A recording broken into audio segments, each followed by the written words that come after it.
Thank you. It's very nice to see this beautiful room filled with colleagues. So hello everyone and welcome. Thank you for attending this keynote session. My name is Guido Neithöfer. I am senior researcher at the Leibniz Center for European Economic Research here, or also ZEW here in Mannheim. And it's my honor to introduce two brilliant researchers from the field of economics who will guide us through today's keynote session. So let me start with Emilia Del Bono.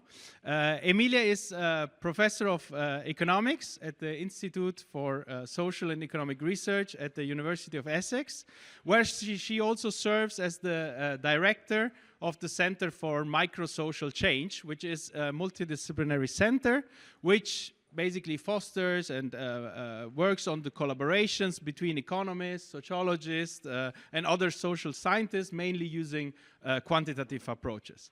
Beyond this role at the University of Essex, Emilia was, at least until last year, also president of a very important society within our field, namely the European Society of Population Economics, and she's also a fellow of the UK Academy of Social Sciences and an affiliate of the Royal Economic Society Council, and also part and member of many other networks, interdisciplinary and disciplinary networks in education.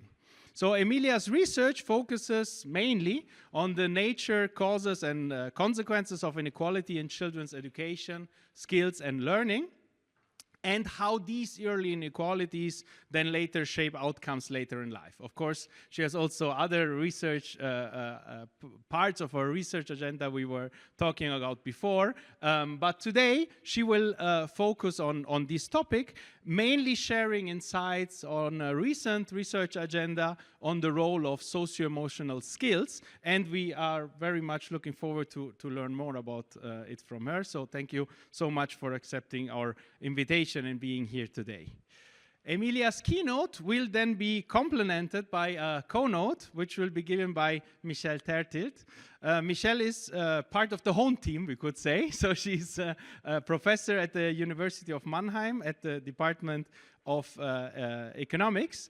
And she comes from a different field of economics, namely macroeconomics, with a focus on development economics and intra-family interactions. And is also internationally, as Emilia, considered as one of the top researchers in this field. So we are very happy to have them both today. Just to name two of the projects where outstanding projects where Michèle was PI, so that already the name of this project gives an idea of her research agenda. One is an older NSF grant from 2009, which was when she still was in the US at Stanford University, named Macro Models of Household Formation and Fertility, and a more recent ERC grant called Gender Differences, a macroeconomic perspective. So I think this gives a flair, let's say, of part of her research agenda.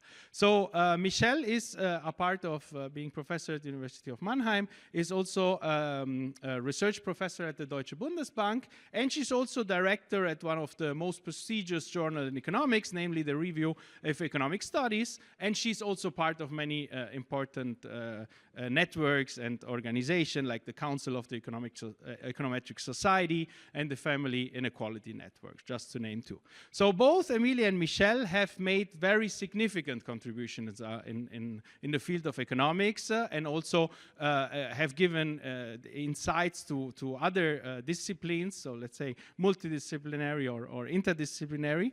And these have not only helped us in our field to advance key issues, but they also have shaped policy in their respective fields with their contribution. So as an economist myself, I am personally very proud to see my discipline so well represented today in front of those beautiful audience at this beautiful and huge, large conference of educational scientists. And with that, I am very happy to give over the floor to Emilia. So Emilia and Michèle, again, thank you so much for joining us, and we are looking forward to your presentation. Thanks a lot.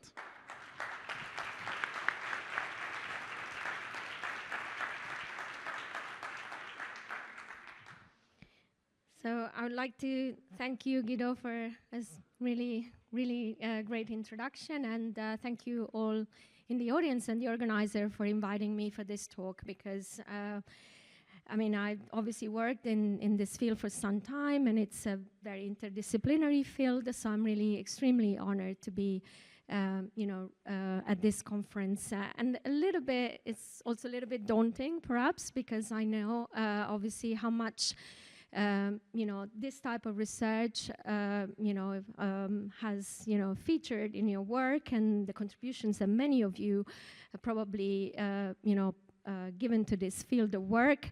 And I would like to just sort of say in advance that I'm not going to be able to really, say very much about all the contributions that many other disciplines have provided to this field, but I'll focus very much on perhaps, an economist sort of point of view, just to give you that kind of perspective. So, and to foster discussion in relation to, perhaps how an economist looks at these problems, and maybe get your reactions about that.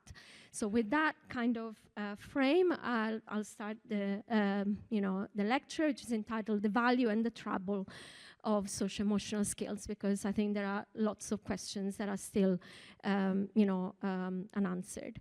So I hope you can hear me, and I'd like to start with obviously a brief sort of a line of introduction about the, obviously we're sort of fully aware, also in economics, that skills have a multi-dimensional nature and encompass cognitive and non-cognitive aspects. The word non-cognitive skills has been used a lot in economics to describe almost like a residual, if you want, everything that cannot be measured by test scores, in other words. And this has led to basically it becoming a little bit of an umbrella term for a number of different type of skills, traits, attributes that, in some sense, we can't measure with simple, test scores or assessments. And you see there a list. So it ranges from self-esteem, motivation, economic preferences such as time preferences or risk preferences, personality traits, and so on. So it's a bit of a big container that has been used in that sense. I don't find it particularly useful, so I tried to focus my analysis, especially in the last few years, on a smaller, if you want, set of these non-cognitive, or what have been described as non-cognitive skills. And I like to think more precisely about socio-emotional skills. And here I propose to you to start, perhaps to sort of, from a definition that comes from Ingrid Schoon, that defines these skills or competencies as a range of capabilities that enable individuals to express, regulate, and understand their thoughts, emotions, and behaviors in everyday situations, and also in interactions with others, and to adjust to changing conditions. I really like this definition because I think it encompasses what I, come to understand are these socio-emotional skills. So let's start from that, and let's see basically why also we might be interested in these skills. And as Guido said in the introduction, I've been interested in the socioeconomic inequalities, and we know that skills, abilities, traits are not equally distributed across the population, and there are really stark social gradients. In this table, I just presented something from a recent paper in which we're just looking at socio-emotional problems and cognition, and we sort of plot this against a different tercile of, an indicator of family socioeconomic status. As you can see, there is obviously a very strong correlation with emotional problems becoming more relevant in the bottom tercile of the distribution than, for example, in the top tercile. All of these differences are statistically significant. So this is part of the motivation of why I was, attracted originally to study the importance of these type of skills. And there is a vast literature, and as I said before, I'm not going to be able to summarize any of it in any meaningful way in psychology, sociology, educational studies, but also in economics, looking at socio-emotional skills. And for me, and I guess for many of you, this literature has mainly three different branches, if you want. One branch that it looks at the development of these skills, and here I just listed, some contributions from my own work that have, for example, looked at the role of the home environment or parental investments in the, in sort of the development of these skills, or policy programs such as the expansion of childcare. More recently, I'm looking at the effect of peer intervention, peer effects on, changes in competitive behavior, for example. But there is a huge literature here on the development of these skills, on which I'm not going to be able to say very much. Otherwise, we need probably hours, and we don't have that. What I'll focus this talk on is on two other issues: the problems of measurements and issues related to how we perceive the predictive values of these socio-emotional skills. And by value, I mean their ability to predict and to explain variation in adult outcomes, especially labor market outcomes. And I'll go more into detail of that.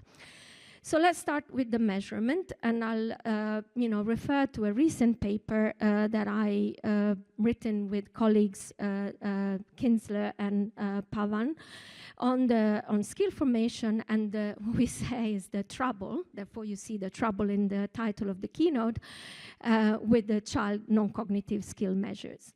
So the idea where we started from is that these type of skills are very often measured using survey questions that are, especially when the children are very young, are very often answered by parents or teachers.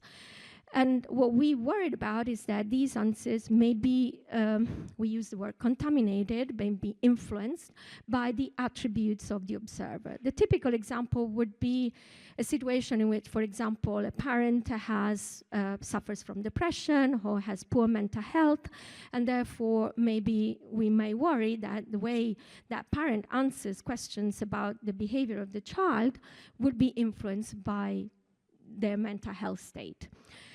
The problem arises when obviously when we are interested in how these parental attributes, i.e. mental health of the parent, are also inputs in the production function of human capital, of these type of non-cognitive skills. So to what extent can we separate the measurement issue from the actual productive input, right? A measure of the input in this production function. And here we build, as I said, and all we do, obviously, we always build on the work of others, on an established literature in psychometric and applied statistics that has looked at these problems. And I guess the main contribution here is how we relate this in a dynamic framework, especially a framework that has been used a lot by economists in recent years, following Heckman and other co-authors. They've looked at the development of skills over time, and how skills, non-cognitive skills influence cognitive skills and so on, and how these problems of measurements may sort of affect those type of models, and how we get out of it, how we kind of solve these type of issues. What we need is, obviously, as in that previous literature, we need data that is collected from multiple points of view, if you want. So we have data that is collected from parents, from the interviewer, but also from teachers. So we have, at the same time, at age 3, 5, 7, and so on. The same questionnaires about children behavior and emotional development that is asked of parents, teacher, and to an extent to interviewers. And we use that information in order to address this kind of contamination issue. I'm not going to be able to go into depth about the paper, but what I'm going to show you is basically just a couple of slides. And here what we have is, in some sense, some kind of motivating evidence. What we see here is the difference between parent and teacher reported measure on several aspects of child emotional development as measured by the SDQ subscales of emotional, conduct, hyperactivity, and peer behavior. As you can see, there is a difference between how parents and teachers report the behavior and emotional development of the child. And these histograms are more or less concentrated around 0, but there is really quite a well-defined distribution. So there are differences. Sorry. If anything, we can say the distribution is a little bit fatter to the left, so that mothers are more likely to rate their children more negatively than the teachers. But the real thing that motivated us to go on with this paper was this other graph in which we plotted these differences according to two different levels of mental health of the mothers. So in the green, you'll see mothers with high levels of mental health. In the purple or light blue, you'll see mothers with low levels of maternal mental health. And you can see that the difference between mothers and children's evaluation, mothers and teacher evaluation is also different according to the mental health state of the mothers. So to say, okay, there is something here that if we just use these measures as they're given, we may not be able to control for. So we have a model in which we look at how skills, cognitive skills of the child and non-cognitive skills of the child evolve according to parental, cognitive and non-cognitive skills. And we also model the evolution of parental non-cognitive skills, because also we think that, mothers or fathers, in this case, we also have fathers, may respond to aspects of development of the child and behavior of the child, so that can also have like a feedback effect on the mental health or mental state of the mother of the child. The main thing in the model is to, when we go to the measurement aspect, is that we recognize that the measures of child non-cognitive skill, and stands for non-cognitive, are a function also of parental cognitive and parental non-cognitive skills. So the main difference in this type of model that we propose in this paper is this idea that the measurement is kind of contaminated by the skill of the observer, right? So we work through the model, and I'm not going to bore you with the detail, but basically, there are obviously, like in every model, some identification assumptions, and we discuss those in detail in the paper.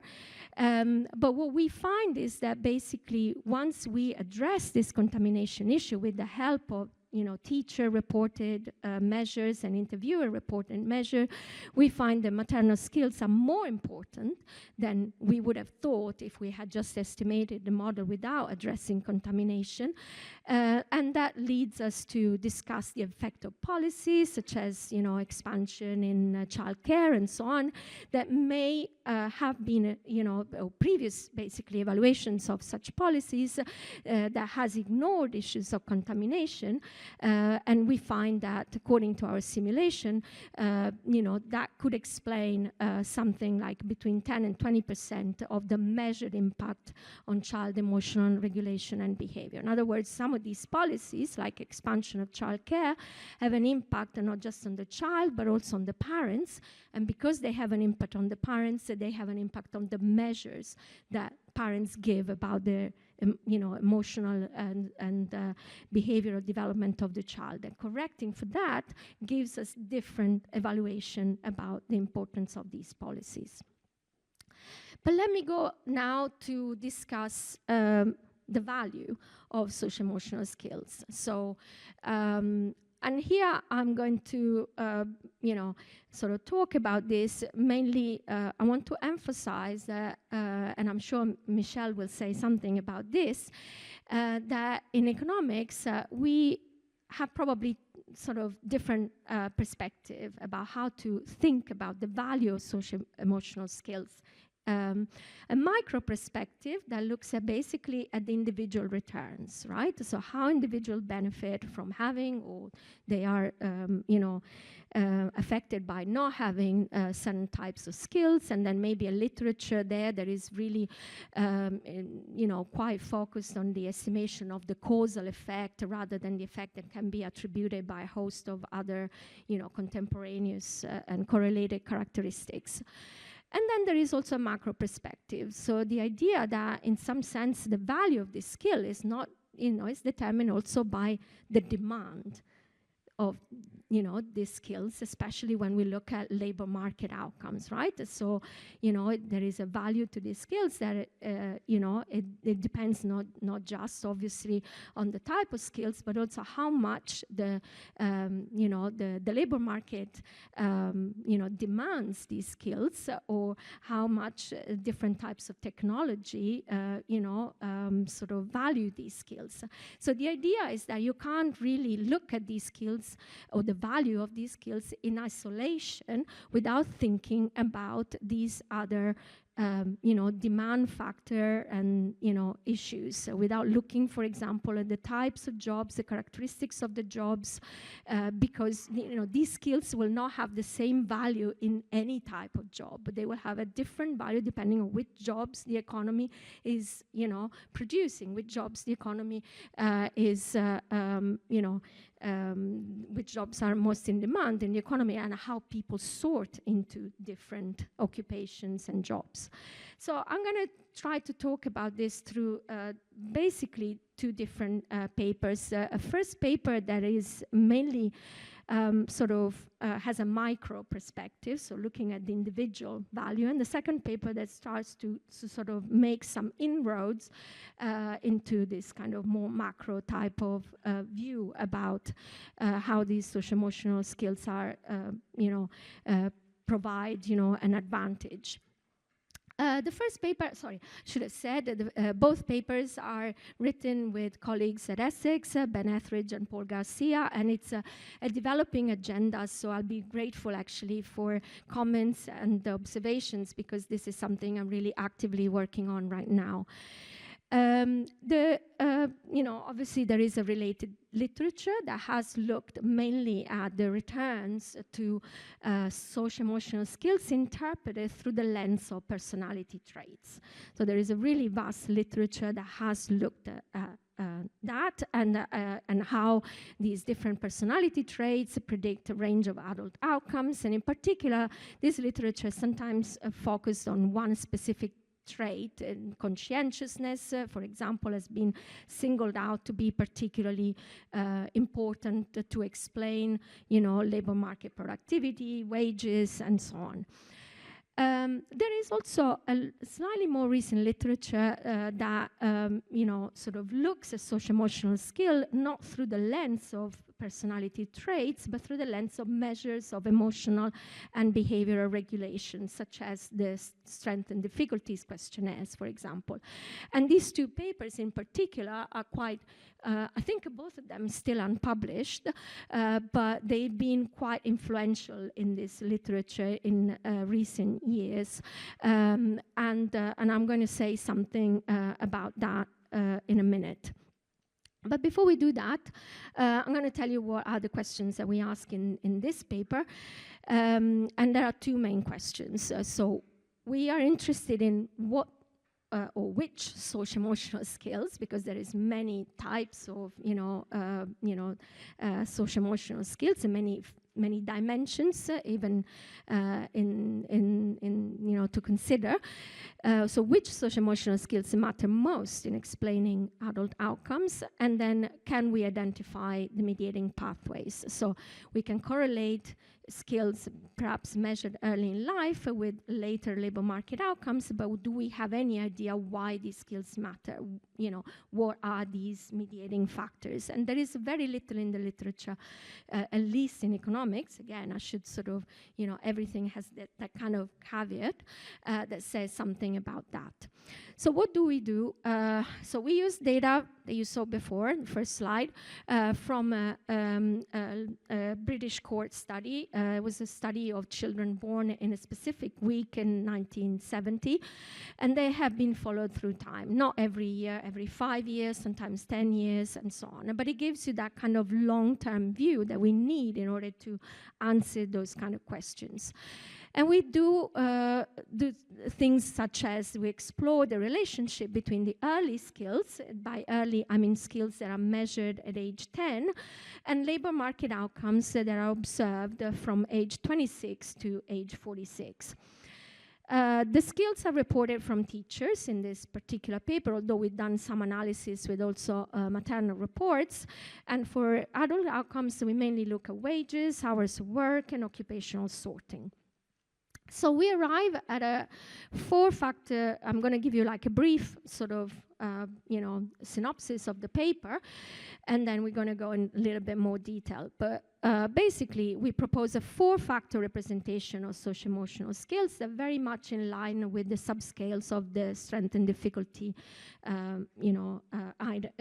questionnaire, distinguishing between attention, conduct, emotional, and peer problems. And I'll show you how we do that.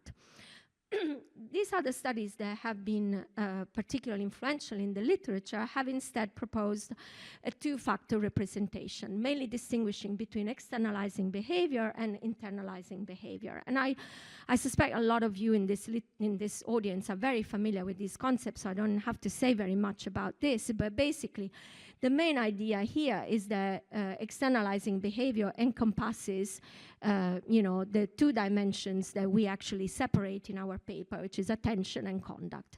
And we show that they have very different effects on different types of outcomes. In particular, attention has a negative relationship with schooling, whereas conduct has a positive relationship with earnings. We also study mediating mechanisms such as socialization, participation in sport, which is often seen as a measure of competitive behavior, career interests, which deserve a different, a whole slide, but I don't have the time, and mental health. And these are measured at age 16. So we'll sort of look at that as potential mediating factors to explain these, labor market effects. But despite doing a really thorough job here, we find that a significant part of the relationship between early skills and outcomes remains unexplained. So how do we arrive at those kind of measurement? We have a standard model where we have a lot of, questionnaire items and unobserved skills. We have a large number of items coming from a very detailed questionnaire that is asked of the teacher about child behavior that includes a lot of items from the Ratter questionnaire, from the Connors hyperactivity rating scale, and from the Swansea assessment battery. Remember that these questions were asked when the children were age 10. These guys were, so the teachers were interviewed here in 1980. So the strength and difficulty questionnaire, as we know it, right, nowadays, was not there yet. I mean, it had not been sort of put forward. So these are like the precursors, right, in some sense of, the concept that were later on developed into the different subscale of the strength and difficulty questionnaires, and obviously based a lot on the Ratter questionnaire. So, and we also have measures of cognitive ability from the British ability scales that we're going to use in the analysis.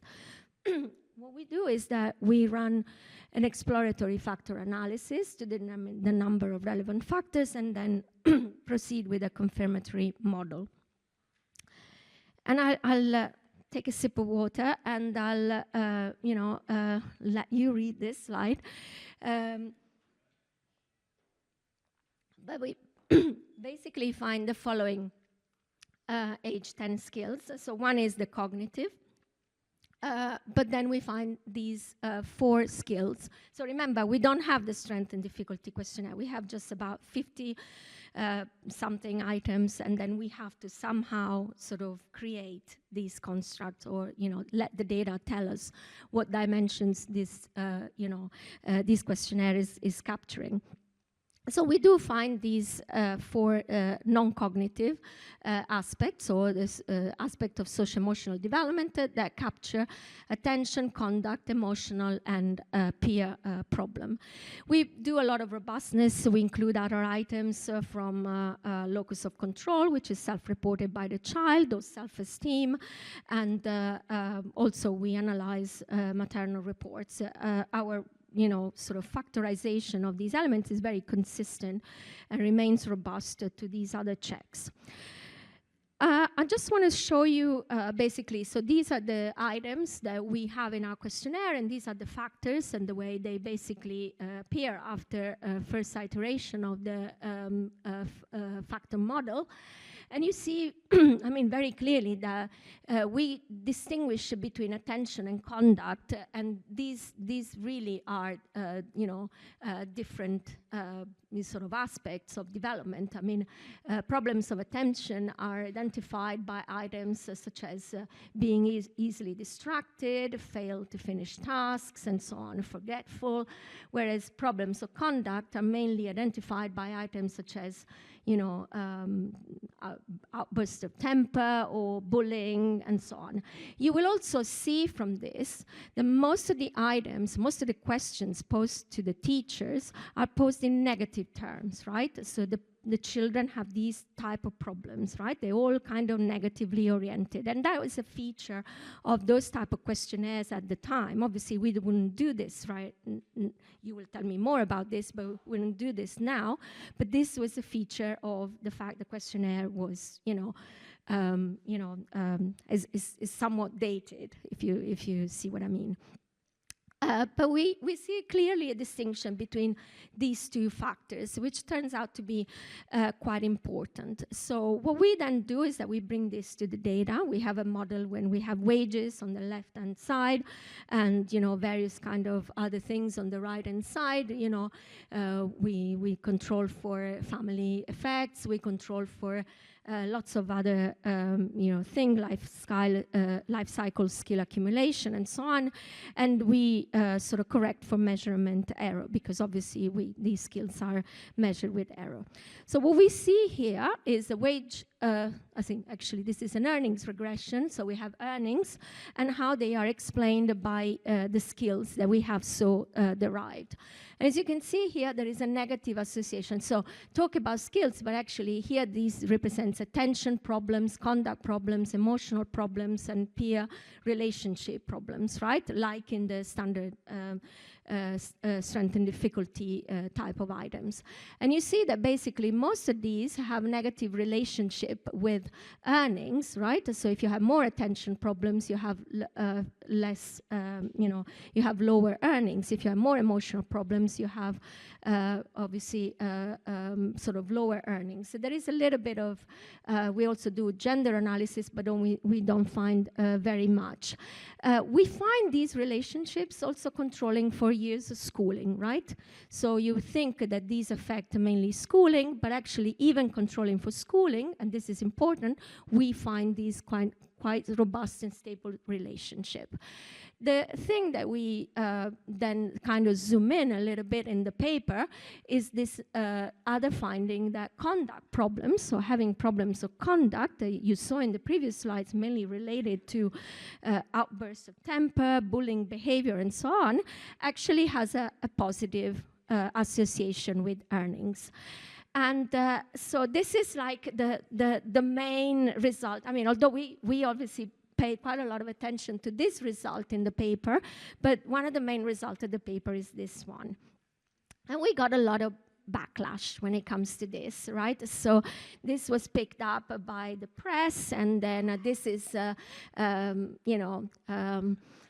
this was a bit of a story that went on in the Observer with this guy here is a very famous guy. It's quite depressing, actually, the things he writes. But he is,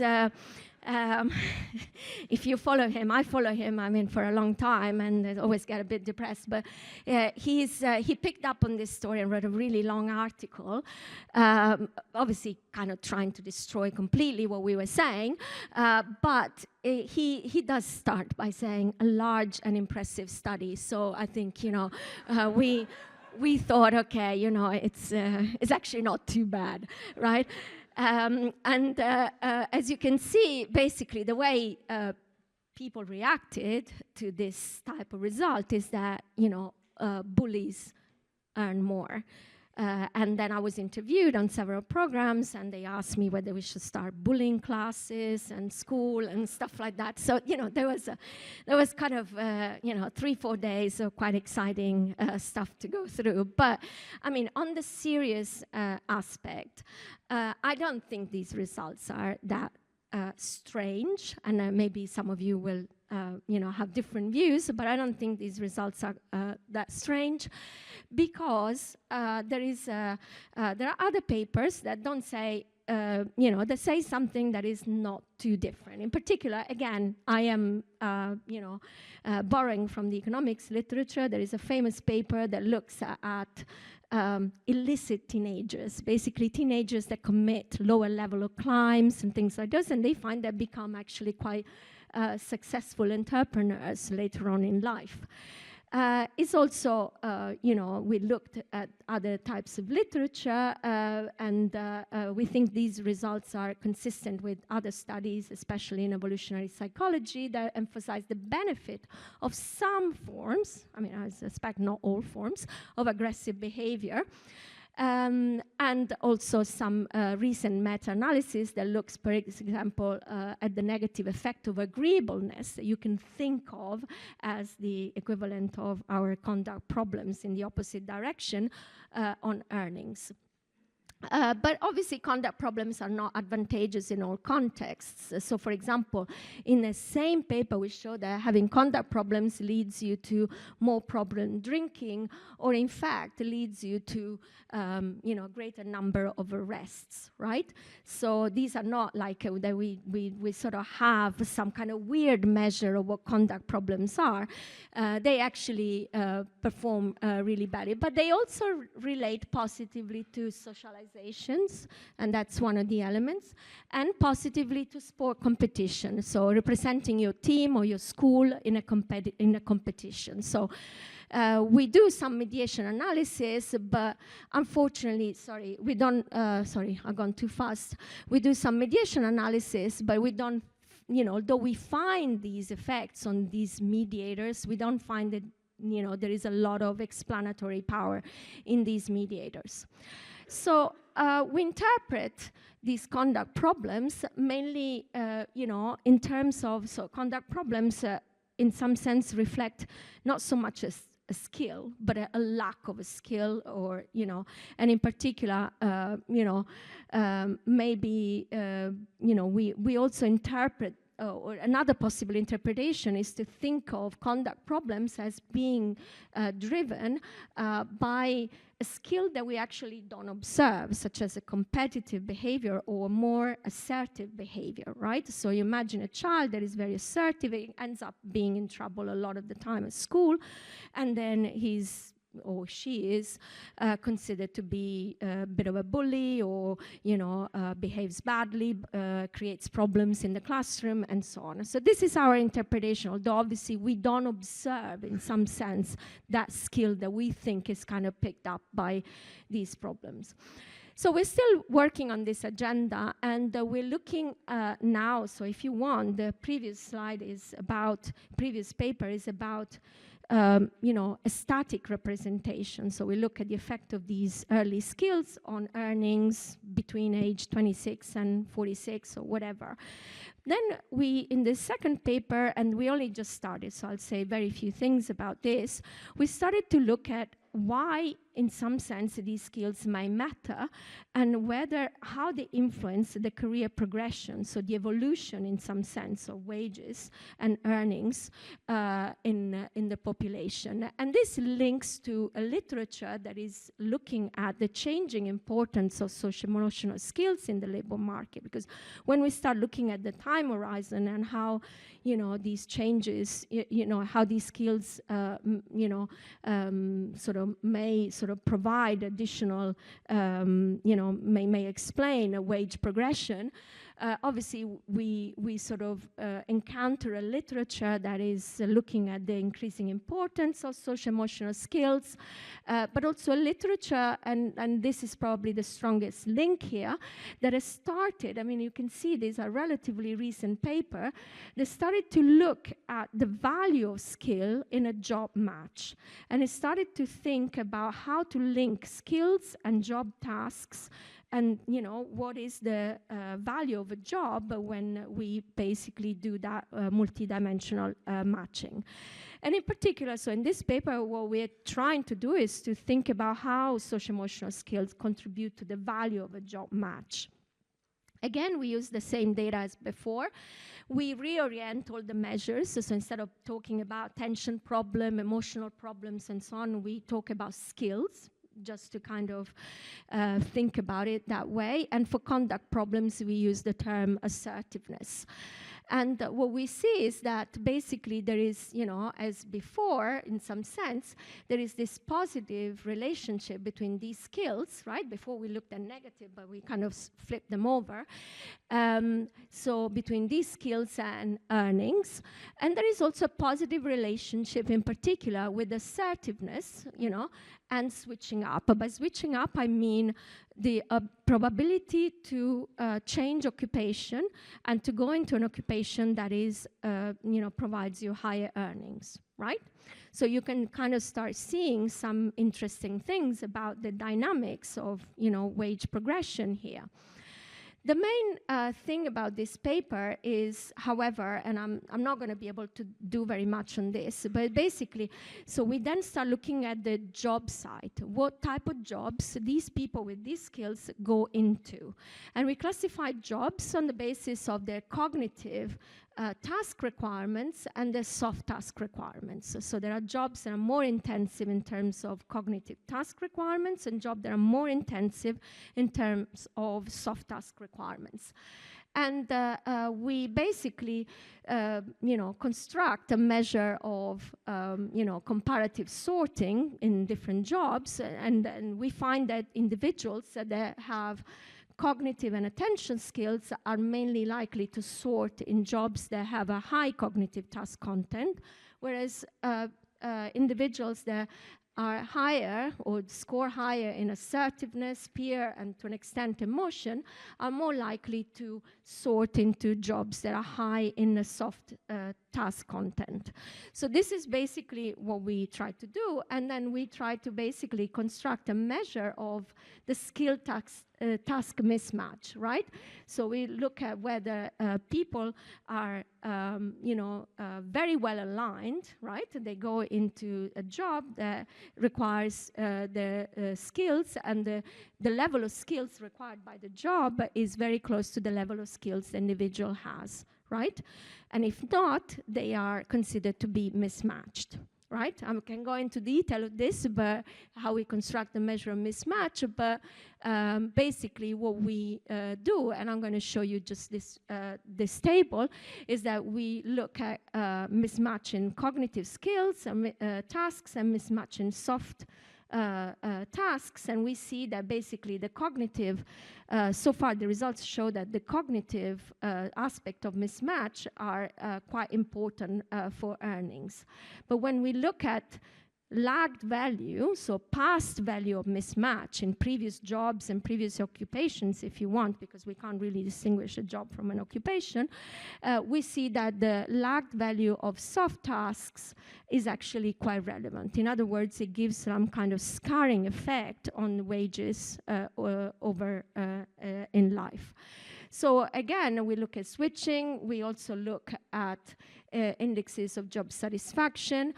The main thing that basically we are I mean, as I said, this is very much in draft at the moment, is that mismatched in the so the main thing we find so far is that mismatch in the task dimensions encourages more switches, encourages people to switch more frequently, and therefore people accumulate less tenure, and possibly that is an explanation of why we see this kind of scarring effect of past soft skill mismatch on earnings. So this is basically where I'm going to leave it here. I have 2 minutes, I guess, to conclude, and 1 minute. And what I wanted to finish with is just a couple of slides. So there's not very much in these slides, I promise. So I guess where I'm at, and I think most of the literature in economics is also at, is that there is basically a lot of research on this, clearly.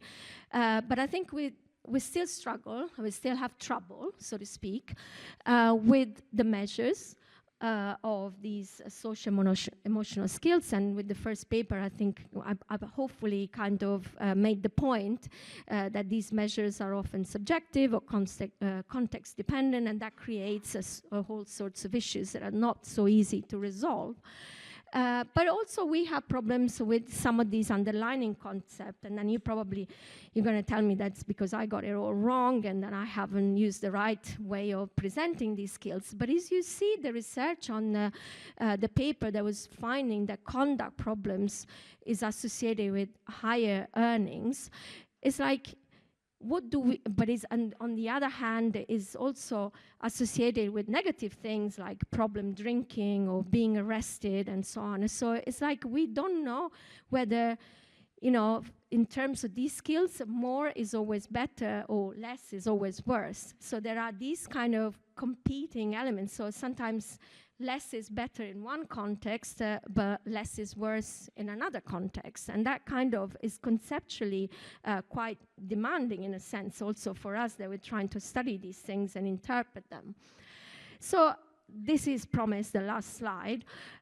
It's basically, I just want to refer to the work by Deming, and is a prominent economist that has written a lot on this topic.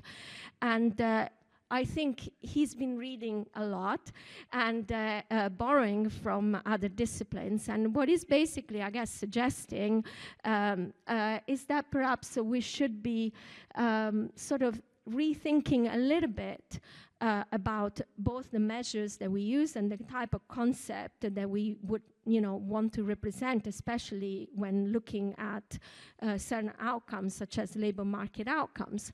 And it is inspired by the taxonomy of educational objectives by Bloom, and which divides skills according to like a pyramid, where there is something, you know, skills such as evaluation, decision making, experimentation, and the top, and at the bottom we have things like factual knowledge or pattern recognition and so on. And in particular, is really sort of pushing the idea that what we should be studying are these higher order skills. Things like teamwork, for example, of which, you know, on which he has several papers, but also strategic sophistication or curiosity that have been analyzed by others. And it's actually quite interesting because if you ask employers what they are looking for when they, you know, look for a candidate, that's what they would say. They're looking at people that are good at teamwork, they have good adaptability, they are good at problem solving. So these are the kind of skills that perhaps employers also have in mind. And so basically, I guess, at least, you know, from where I stand, from what I understand about all of this, is that we obviously need more innovation in the measures. We need more innovation in the models to deal also with this multidimensional nature of socio-emotional skills, which then hopefully will also lead to innovation in policy, because if we want to take this agenda really to forward, we have to recognize and we can prove that these skills are really valuable in lots of different contexts, then we at least I guess in the UK, maybe in other countries already done, but I don't think so. They need to sort of think about how to consider these skills and embed them really in the school curricula. Thank you very much. I hope I haven't gone too far.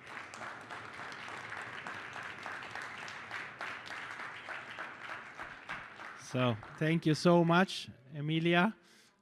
When you asked me how many minutes you have, I answered very mathematically, just with one, but I'm very happy that you took more than one. So thanks for this fascinating talk. I should leave it to you, right? Okay. Now, Michèle, the floor is yours. Thank you so much. Okay, well, thank you very much for having me here. Does it work? Yeah, so thank you, Emilia, for a very stimulating talk. So as Emilia has demonstrated, there's a large literature by now on cognitive skill formation, on non-cognitive skill formation, and specifically on socioeconomic skills. So in this context, there's a growing importance on the different kind of inputs that are needed to develop these skills, such as schools, preschools, peers, but also parents, neighborhoods, and even sometimes prenatal care. Another thing we know is that there's a high intergenerational persistence of education and income. And I think that's one of the reasons we're all studying this subject, to try to understand why is there this high educational persistence. Today, we've learned that socio-emotional skills like attention, conduct, and emotion are also very important in predicting future adult earnings. And what I found very interesting is that conduct problems, what we often think of problems, can actually lead to higher adult earnings. And that attention may be an obstacle to switching up to better jobs, sometimes at least. To me, this sounds like good news to all parents with kids with ADHD. So I'm also an economist, but a very different kind of economist. I'm a macroeconomist. So I want to, in this keynote, I want to discuss these issues a little bit more from a macro perspective. So what does that mean, a macro perspective? I want to give a sort of a little bit more of a bird's eye perspective. So this picture is supposed to illustrate, one researcher sitting on the ground and studying, one child at a time, or maybe the whole classroom. And then sort of the macro perspective is the bird's eye view, the parrot sitting on the tree, looking at the entire classroom at once, or maybe actually multiple schools at a time, maybe all of the schools in the whole country and how they influence each other. This was, by the way, thanks to ChatGPT, this picture. So the question I want to ask is also related to what Emilia was talking about. Are more skills, is more education always better? In many ways, of course, the answer seems obvious. Yes, of course. I mean, we're all in the education business. I mean, I wouldn't be a university professor if I didn't believe in education. But I do want to ask the question whether there are contexts in which more skills can also be problematic. So the first point to make here is, well, yes, more skills are good, but of course there are costs to skill development, right? There are costs in the form of parental time, or child time, but also private education expenditures, parents pouring money into children, well, tax money, obviously, for public schooling and so forth. And then there can also be spillover effects. So, children or parents' behavior influencing other people's children. And I want to think about these spillover effects and sort of discuss a little bit more here. I know I don't have much time, but I want to briefly touch upon 3 different issues, and I'll raise more questions that I'm giving answers. But the first one would be inequality. What are effects of inequality sometimes? And I want to talk about potential overinvestment in education and leading to possibly low fertility, too low fertility perhaps. And then I want to very briefly touch upon mental health of the parents. And the focus here would be on the private investments. I'm not talking about the public schooling system. I'm talking about the education and skill development choices the parents or the children themselves are making, and the private money being poured into this, or the private time, the parental time, and so forth. So very briefly on inequality. So as we've seen, there's a large literature on early childhood development. Often there's an explicit role of, that's mentioned on parental time investment and what parents are doing in terms of helping their kids develop skills. One of the research finding is that the treatment effects of, for example, parental education, how, to help your kids, these treatment effects are usually largest for children from low socioeconomic backgrounds.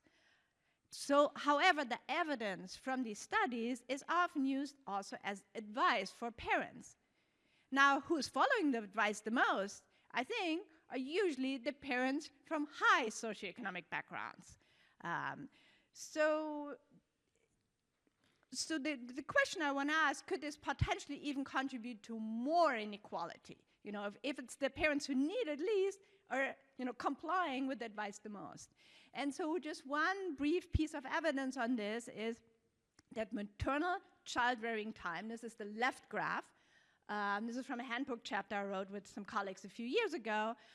So this is several different countries, and we're looking at how weekly hours of maternal time, although father's time looks similar, just a lower level, has been essentially increasing in all of these countries. So even though mothers are actually working more, right, female labor force participation rate has increased, they're also spending more time helping their kids.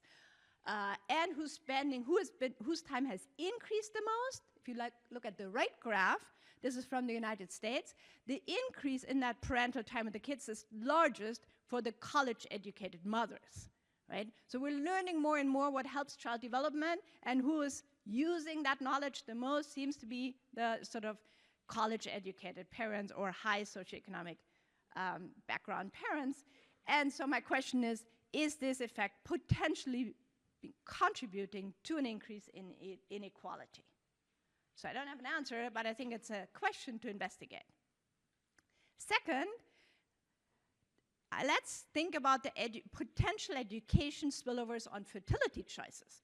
So this is from a very different context. This is a paper a study that I just published last year, education fever in Korea. So in Korea, it's very interesting, most teenagers attend private cram schools, these so-called hagwons, to study outside of school, after school, between 6 and 9 p.m. or later. Some kids go to these hagwons up to midnight. So most German kids, I think, are in bed by then, and the Korean kids are studying. This is a very high participation rate, like 3/4 of all the kids, all the teenagers are participating. And these are not soccer class, piano class, ballet class, no. These are core subjects. They study math, they study English. And it's expensive. Parents pay for these private cram schools, so they pay about 12% of consumer spending on average for this, despite a free and not bad public schooling system. So if you ask Korean, so I should also say Korea is a country with the lowest birth rate in the world. The total fertility rate right now is below 1. So that's less than half of replacement rate. And actually, they're quite concerned about the low birth rate. If you ask Korean adults, almost half say that the financial burden of raising a child, in particular the education expenditures, is the main reason for the low birth rate. So there seems to be a connection. So this quote, this is from the Financial Times, this is about a decade ago, but I think is still quite relevant. This is a Korean woman who explains why she chose to have only one child. So she says, I can't afford not to send my child to private tuition, so these hagwons, because everyone else does. And so she's spending tons of money on that one child, and that's, it's very expensive, and that's why I decided to have only one child. So this comparison motive, the comparison with other parents, seems to lead, individual families to spend lots of money and time, but also money and child time. These kids don't have time to play. They're spending all their time in these hagwons. And that is making them so expensive that they have very few children. So we studied this sort of comparison motive more formally in, we look at a lot of data. We also have a model.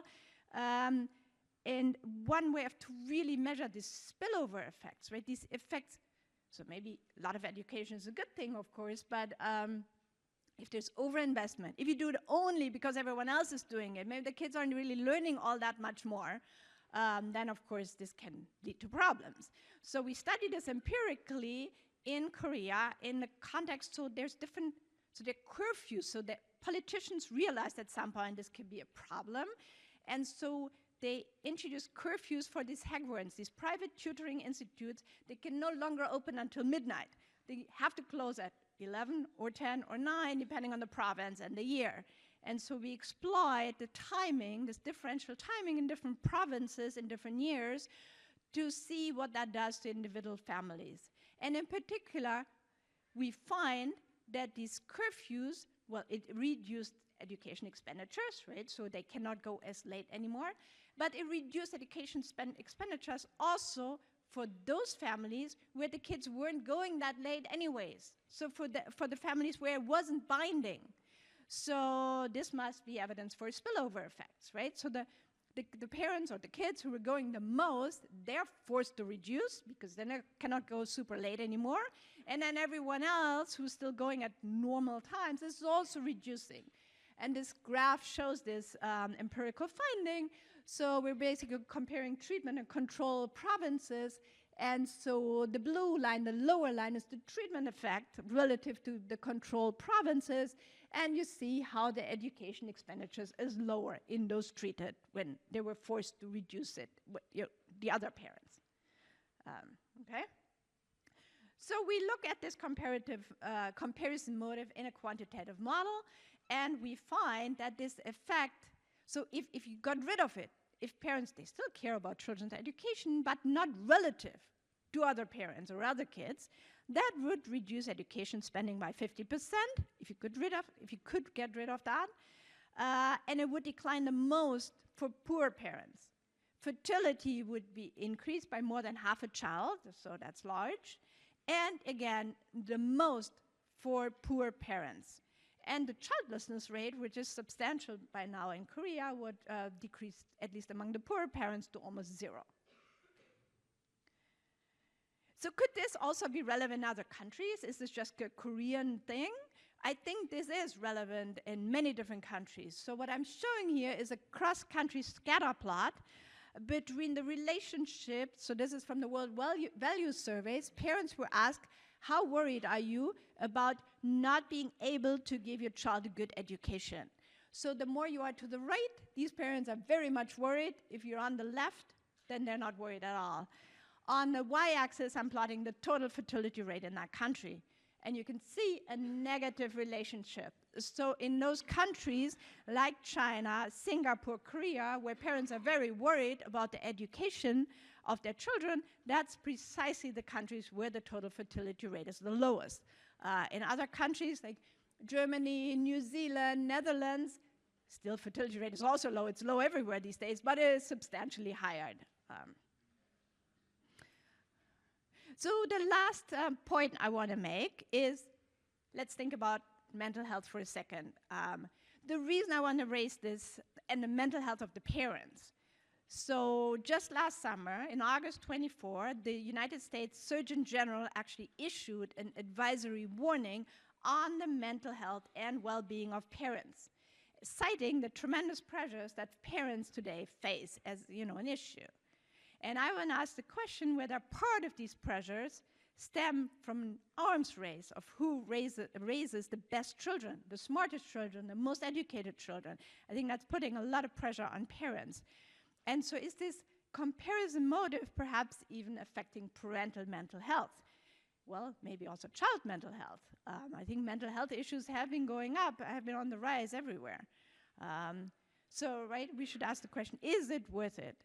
In general, I want to make the point that we should take, or keep these non-monetary costs in mind when doing research on child skill formation, because there's clearly, more skills are better, but there are costs to them. So let me wrap up. So as we know, there is a large literature on cognitive skill formation. Non-cognitive skills are super important as well, socio-emotional skills. But I do want to raise the question, are more skills always better? What if it is partially, some people call it a rat race, but you could also think of this almost an arms race. So if relative education matters more than the level of education, if it's just about my child playing piano better than everyone else's, or being able to sit in school longer than everyone else, rather than learning more, then there could also be overinvestment. And this overinvestment could potentially lead to an increase in inequality. In the context of Korea, we've shown that overinvestment in education actually lowers the fertility rate to unprecedented levels, and potentially this could also have an effect on parental mental health and perhaps also child mental health. And I know I'm out of time, so I'm going to stop here. Thank you.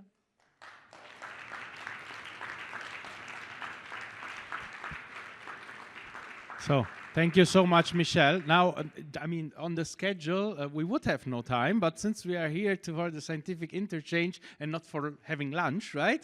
I think we can take a very few questions. I'm sorry to the organizers for mixing for making this. But first, a very quick reaction by Emilia, if you like, on Michèle's Keynote, and then we can take maybe 2-3 questions to round up the session. So, okay, please, Emilia. Yeah, thank you, Michèle. I think obviously I have lots to say, but very little time. I guess the one thing I agree with you about this, more is always better, but also this idea of this non-monetary cost of increasing skills.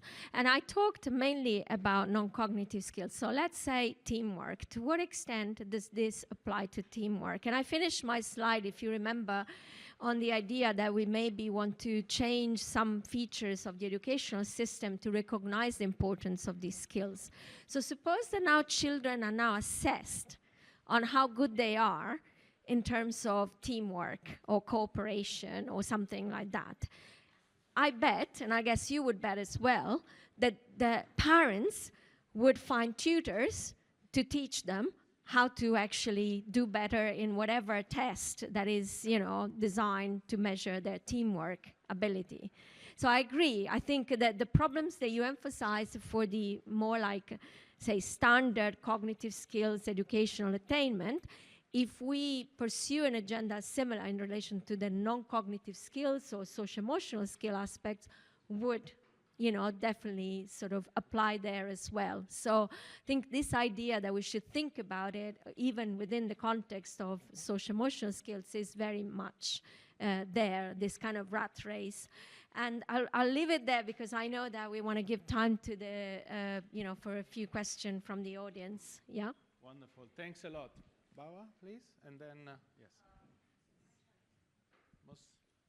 Is this on? Yes. Yes. Thank you so much for this presentation, for these presentations. That was fascinating. And it's really nice to see economists also caring about constructs and how to measure constructs, because that's not always the case, if I may say so. So having said that, I was wondering, shouldn't we look more at non-linear relationships? For example, with the conduct scale you were talking about, I would think, this would be a non-linear, with the extreme ends would be problematic, but, you would want to be somewhere in the middle maybe. So that's a quick question. Thank you. Okay, let's collect maybe 2. There was another one. Thank you so much. I'm going to keep it very short, and I have a question concerning the Keynote, especially concerning the case of South Korea, because it's also out of my research about after-school programs like in South Korea, and the government is also responding to this high private expenditure on hagons. And so they introduced public after-school programs. So my question is, did you include this factor into that? Because so in public after-school programs, the parents, they don't have to pay anything. They can send their children to schools. So maybe that is also a factor that is affecting your results. Okay, thanks a lot. Emilia, first?